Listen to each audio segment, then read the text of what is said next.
Ayusin ko yung oven. Para maglilitsyon ako ng belly tsaka yung ulo. Hindi sa anak mong pera ha. Humingi ka ng pambili sa hagdan. Ano sabi ko? Paano doon sa hagdan pag niya ng sabi daw hawag ang pera pati yung butasin na doon sa baba. Diba? Okay. Yung kang pera.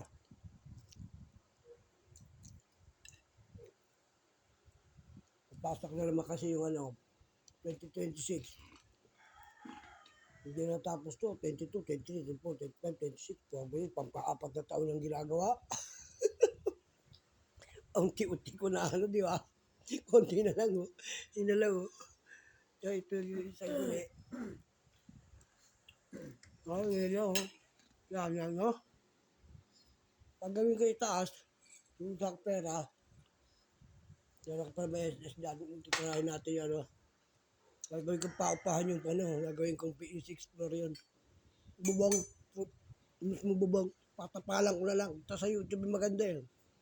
Para may income ka. Diba? Tulad dyan ka na boyo, yung kinaapahan ng Diba? May income sila, ang daming umuupa. Basta tao yan pag malinis.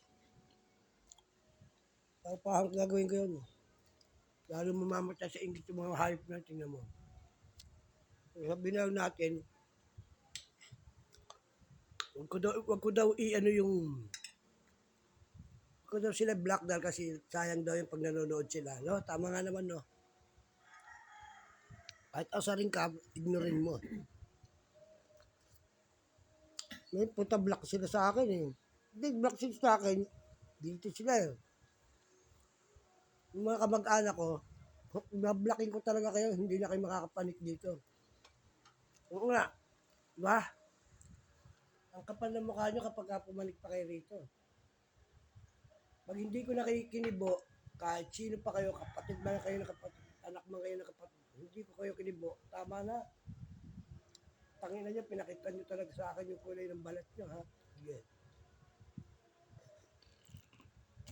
Kahit magpantay pa, ang paa natin pare-pareho. Tama na. Pinakita nyo sa akin yung mga ugali nyo. Tangina nyo. Walang makakapanik sa inyo rito. Kahit galing kayo sa abroad. Never. Hindi nyo ako masusungulan ng pera. Tangina nyo, tandaan yan. Sa ginawa nyo sa akin, pasimple pa kayo ha. Tangina nyo. Tangina nyo talaga kayo. Tapos na tayo lahat. Wala nang makakarating sa dalaw-dalaw. Wala na. Pinakita nyo yung kulay ng ugali nyo sa akin eh. Pati ako tinalo nyo ha.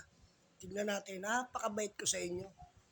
Pero kayo, winalanghihan nyo ako. Simpleng walang hiya kayo. Tandaan yan.